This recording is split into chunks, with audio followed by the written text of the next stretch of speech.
Good morning সবাইকে। সবাই খুব ভালো আছো? আমিও ভালো আছি। আজকে জামা কাপড় গুছাতে গুছাতে ব্লগটা শুরু করলাম, আর আশা করি আজকে ব্লগটা তোমাদের ভালো লাগবে। আমি তো খুব সকালে স্নান করিনি, স্নানটাও আমার হয়ে গেছে, আর পুজোও করে নিয়েছি, আর বাইরের সব কাজ হয়ে গেছে। আর এখন না জামা কাপড় গুছাতে বসে গেছি। আর এমনি কি জামা কাপড় গুছাতে বসেছি, কি করব বলো? সকালে তো কত কাজ থাকে। আর পুজো করে এসে দেখছি আমার সোনামা সব জামা কাপড় ওয়ার্ডরোব থেকে বের করে ফেলে দিয়েছে। এই ওয়ার্ডরোবের ভিতরে তো শুধু আমার সোনামায়ের জামা কাপড়ই থাকে। আর এখন কি হয়েছে জানো তো, নিজের পছন্দ মতো সোনামা জামা পরবে। জামা বলো, প্যান্ট বলো, নিজের যেটা ইচ্ছা হবে সেটা পরবে, আর নিজেই বের করবে। আর বের করতে গিয়ে সব জামা কাপড় ফেলে দিয়েছে। এই কাজটা আমাকে প্রতিদিনই করতে হয়। মাঝে মাঝে ওই জামা কাপড় ফেলে দেয়, কিন্তু আজকে দেখো অনেক জামা কাপড় ফেলে দিয়েছে। প্রতিদিন অল্প করে ফেলে, আর আজকে সব জামা কাপড় ফেলে দিয়েছে। আর এখন দেখো ভয়ে কোথায় দাঁড়িয়ে আছে। ও জানে যে মা রেগে আছে, আমি এত জামা কাপড় ফেলে দিয়েছি, আর ভয়ে আমার কাছে আসছে না, কোথায় কোথায় চলে যাচ্ছে। দেখেছ? এদিক ওদিক শুধু ঘুরে বেড়াচ্ছে, আমার কাছে আসার সাহস পাচ্ছে না। আর কি আর করব, এখন তো সব গুছিয়ে নিতে হবে আমাকে। ও তো ছোট, আর কি বলবো, ও তো কিছু বুঝে না। জামা কাপড়গুলো তো আমার সোনামার গুছানো হয়ে গেল, আর তোমাদেরকে একটু দেখিয়ে দিলাম। আমি জানি আবার সোনামা জামাগুলো ফেলে দিবে, তাও তো গুছাতেই হবে, বলো কি করব। জামা কাপড় তো গুছানো হয়ে গেল, তোমরা তো দেখলে। তারপরে না ডিম সেদ্ধ করে নিয়েছি সবার জন্য। আজকে সকালে এই ডিম সেদ্ধই খাওয়া হবে। আর চাটা তো আমি আগেই করে খেয়ে নিয়েছি, আর তোমাদেরকে দেখাতে পারিনি। আর কিছু করব না, সকালের টিফিনে সবাইকে ডিম সেদ্ধ দিয়ে দিব। কারণ জামা কাপড় গুছাতে আজকে অনেকটা সময় আমার লেগে গেছে, অতগুলো জামা কাপড় গুছালাম। আর এখন আবার রান্না করব। আর সোনামা উঠে গেছে, সোনামাকে আবার খাবার খাওয়াতে হবে। সেই জন্য আজকে সবাই ডিম সেদ্ধই খাবো। ডিম সেদ্ধ তো আবার খাওয়া হয়ে গেল। আর আমার সোনামাকেও না খাবার খাইয়ে দিয়েছি। প্রতিদিন তাই করি। সোনামা ঘুম থেকে উঠে গেলে প্রথমে আমি সোনামাকে খাবার খাইয়ে তারপরে রান্নাঘরে রান্না করি। আর সোনামাকে তো খাবারটা খাইয়ে দিলাম, আর চলে এলাম রান্নাঘরে। আর এখন না একটু কলাইয়ের ডাল রান্না করছি। আজকে তো সব নিরামিষ রান্না করব।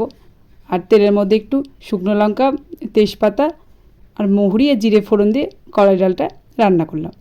আর কলাই ডালটা আমার রান্না করা হয়েও গেল। আর কলাইয়ের ডালের মধ্যে আমি একটু আদা বাটা দিই। ডালটা তো আমার রান্না করা হয়ে গেল। এখন না আমি একটু সজনে ভাজা করে নিচ্ছি। আর মোনালি তো সজনে ভাজা খেতে খুবই ভালোবাসে, আর সর্ষে পোস্ত দিয়ে সজনে ভাজাটা করে নিলাম। আর এদিকে ভাতটাও বসিয়ে দিয়েছি। আর এমনিতে তো আজকে রান্না করতে দেরি হয়ে গেল, সেই জন্য দুদিকেই রান্নাটা করে নিচ্ছি। সজনে ডাঁটা ভাজা ভাতটা তো আমার করা হয়ে গেল। আর এখন আমি আমের চাটনি করে নিচ্ছি। নিরামিষের দিন তো আমাকে আমের চাটনি করতেই হবে। আমাদের বাড়ির সবাই না আমের চাটনি খেতে খুব ভালোবাসে, মোনালি পাপা। আর চাটনিটা একটু বেশি করে নিলাম, 2-3 দিন ধরে চাটনিটা খাওয়া যাবে, সেই জন্য একটু বেশি করে নিলাম। আর আমি আমের চাটনির মধ্যে না ভাজা মশলা দিই। মশলাটা আমি বাড়িতেই করে নিই। একটু মেথি, সর্ষে, মৌরি হালকা করে ভেজে মিক্সচার মেশিনে বেটে কৌটোর মধ্যে ভরে রেখে দিলাম। আর যখনই আমের চাটনি করব একটু করে দিব। আর সত্যি ভাজা মশলা দিয়ে করলে কিন্তু ভালো লাগে চাটনিটা। আর এদিকে আমি একটু মেশানো সবজি করে নিচ্ছি। গাজর, পটল, মিষ্টি কুমড়ো, ডাঁটা সব দিয়ে একটু মেশানো সবজি করে নিচ্ছি। আর মেশানো সবজিটা আর চাটনিটা হলেই আমার রান্না হয়ে যাবে।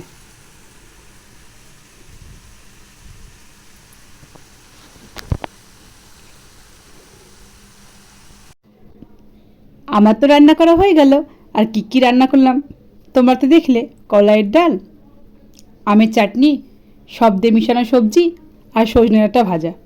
আর এখন আমার খাবারটা নিয়ে নিয়েছি। আর আমি খাবার খাবো আর সোনামা দুষ্টুমি করবে না তাই হয়? ঠিক চলে এসছে। আর দেখেছো, চামচে করে ডাল নিয়ে ভাতের মধ্যে দিয়ে দিচ্ছে, আর আমার দিকে তাকাচ্ছে আর হাসছে। ও তো জানে আমি মোবাইলটা নিয়ে ভিডিও করছি, মা তো আমাকে কিছু বলবে না, সেই জন্য খুব হাসছে আর খাবারটাকে নষ্ট করছে। একটুও কিন্তু খাবারটা মুখে দিবে না, শুধু খাবারটা নিয়ে নষ্টই করবে। খুব মজা পায় খাবার নষ্ট করতে পারলে। আর এখন আবার হাত দিয়ে নাড়ছে না, চামচ দিয়ে, জানে হাতে ডাল টাল লেগে যাবে, সেই জন্য চামচ দিয়ে চুপ করে বসে আছে ডাইনিং টেবিলের উপর। বদমাইশি করতে দিলে সোনামা খুব খুশি।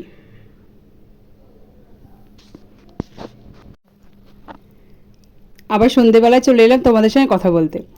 আজকে তো দুপুরবেলা সব নিরামিষ রান্না করেছিলাম, সেই জন্য না রাত্রের জন্য একটু পরোটা ভেজে নিচ্ছি। আর অনেকগুলো পরোটা ভাজাও হয়ে গেছে, আর কয়েকটা বাকি আছে। আর পরোটা দিয়ে খাওয়ার জন্য না ঘুগনিও করে নিয়েছি। ঘুগনিটা আর তোমাদেরকে দেখালাম না, এর আগে তো দেখিয়েছি, সেই জন্য আর দেখালাম না। আর আমার ঘুগনিটা হয়ে গেছে। আর যা গরম পড়েছে না, রান্না করে বেশিক্ষণ থাকতে ভালো লাগছে না, কিন্তু কী করবো বলো, রান্না তো করতেই হবে।